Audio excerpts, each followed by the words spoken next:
ধরুন কর্মস্থলে আপনার বনিবনা হচ্ছে না, তাই অফিসের চাওয়াতেই অন্য কোনো ব্রাঞ্চে যেতে হবে। আপনিও মেনে নিয়ে পৌঁছে গেছেন নতুন অফিসে, তখনই খবর এলো আপনাকে ফিরতে হবে আগের কর্মস্থলে। কেমন হবে বলুন তো? অনেকটা একই ঘটনা ঘটেছে চেলসি স্ট্রাইকার নিকোলাস জ্যাকসনের সাথে। দুপক্ষের সমঝোতায় জ্যাকসনকে লোনে বায়ার্নে পাঠিয়েছিল চেলসি। জ্যাকসনও প্রাইভেট জেটে হাজির, কিন্তু হঠাৎ হ্যামস্ট্রিংয়ের ইনজুরিতে পড়েন চেলসি ফরওয়ার্ড লিয়াম ডেলেপ। ব্যাস, হুঁশ ফেরে ব্লুদের। ডিল বাতিল করে জ্যাকসনকে ডেকে পাঠানো হয় লন্ডনে। এই ঘটনায় নিকোলাস জ্যাকসনের মন ভাঙলেও নেট দুনিয়ায় জুগিয়েছে বেশ হাসাহাসির খোরাক। এমন সব নাটকীয়তার মধ্য দিয়েই সোমবার শেষ হচ্ছে ইউরোপিয়ান ফুটবলের ট্রান্সফার উইন্ডো। বড় ম্যাচে চাপের মধ্যে একাধিকবার ম্যান ইউনাইটেডকে বাঁচিয়েছেন কবি মাইনু। সেই মিডফিল্ডারই এখন ব্রাত্য আমরিমের কাছে।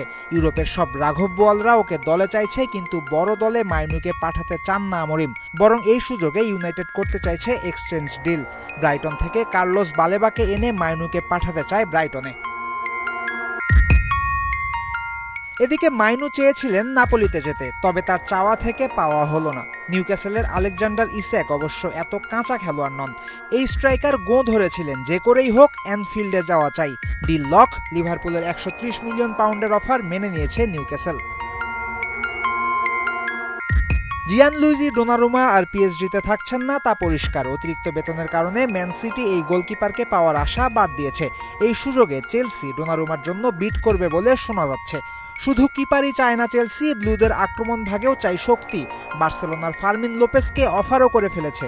এখন কেবল দুই পক্ষের মধ্যে টাকা পয়সা নিয়ে বনিবনা হলেই কেল্লা ফতে।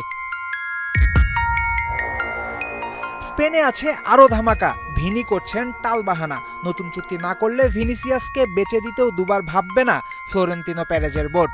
নতুন চুক্তি না করলে ভিনিসিয়াসকে বেচে দিতেও দুবার ভাববে না ফ্লোরেন্তিনো পেরেজের বোর্ড। 2026-এ বার্সায় যাবেন ইংলিশ ফরওয়ার্ড হ্যারি কেইন, নেবেন রবার্ট লেভানডস্কির জায়গা। এমনও খবর আছে বাজারে। কেইন এই সম্ভাবনার কথা শুনে বেশ খুশিও বটে।